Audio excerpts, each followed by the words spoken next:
Your thoughts on what you saw last night, Jay? Well, it was a coronation. I mean, UConn was, I think everybody listening probably knows, they started the season 14-0 and were ranked number 1 or 2, whatever it was. And they looked like they were going to rip through the entire season. And they went through a weird stretch where they were, I think they lost 6 of 8, and they were all Big East games. Because they didn't lose to a non-conference opponent all year. Same thing they did in 2011 when Kemba Walker was there and won the championship. But, you know, a lot of teams, when they see their own blood, they're never the same. And they were not only the same, but they got better. And by the end of the year, you know, I don't know how they became a 4. I know they lost those 8 games, but still, they're legit, obviously. But they never had to play a 1 or 2 seed throughout the tournament. I think the highest seed they played in the tournament was a 3. You know, they beat a couple of 5s, beat a 13 in the first game. But they decimated everybody. I mean, to go through that tournament and average an average margin of victory of 20, that's historic. And so what do you think made the difference? Why are they so good? What makes them so good? Well, they're really talented, and they are really balanced. So they play equally well on defense as they do on offense. And they've got players, you know, that I think accepted roles, which is not always easy. And your role isn't necessarily what you're capable of. It's just what the team is asking you to do to win a championship. And the primary example to me is Andre Jackson Jr. Like, he's not a scorer. That dude's one of the best passers you're going to see. And some of the passes he threw in the championship game, he had 6 assists, but they were all like next level. Can you believe he threw that and got through type of passes? And then I heard you a little bit talking about Tristan Newton, and I agree that he's the reason for the portal.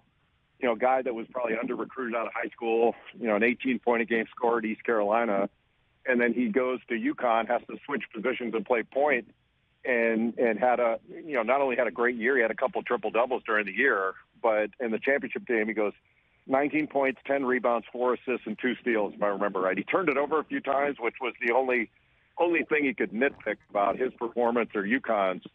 Just a stunning, you know, it was stunning, really, the whole tournament for them. Well, it wasn't me who pointed it out. It was my wife, Susie, who pointed it out. And I have to give her credit since she's staring right at me right now. And you also know her from back in the day at ESPN, Jay. So there's that, too. Well, I think it's good to always defer to the smarter of the two. Thank you, Jay. There you go. There you go. I just figured I'd have to, you know, go back old memory lane with you a little bit here.